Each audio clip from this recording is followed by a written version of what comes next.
Okay, so we're going to take a look at oils and greases. Now, at first glance, it can be a little bit overwhelming because there's so much to choose from and there are many options available. The important thing to remember is that you shouldn't really be buying gun oil. Gun oil is a mineral-based oil, and in your paintball marker, it's not going to do your O-rings any good. Your O-rings don't like mineral oil. They'll dry out, crack, and that's when you get air leak problems. So much better is to choose from one of the approved oils from either a manufacturer like Planet Eclipse or First Strike or even Abbey that make this for the airsoft market, but it's perfectly good for paintball markers as well. What sets these apart is these are silicon-based oils.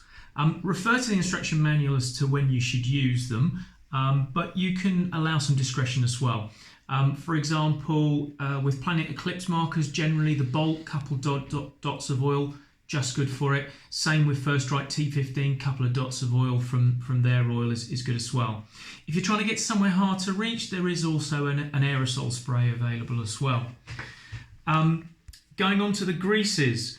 Again, refer to instruction manuals, but greases are generally where you need lubrication, but you need that lubrication to kind of stay in place a little bit more. So where this is common is things like on the trigger, the triggers of T15s, grease can be very good.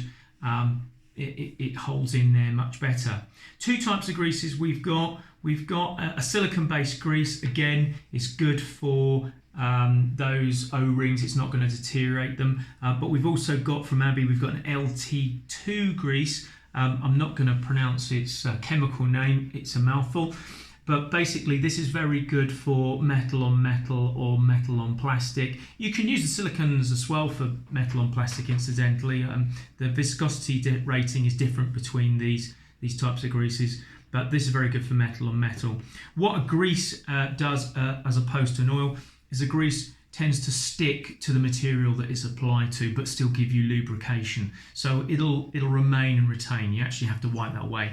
Whereas oil will slowly dissipate and flood away. So hopefully you understand that. A very quick explanation of oils and greases. If you have any questions, drop it in the comments below or PM us on Facebook or Instagram and we'll explain in more detail. There is plenty of information on our website as well with links to Abbey, and again you can always refer to the manufacturer's instruction manuals such as Planet Eclipse and First Strike.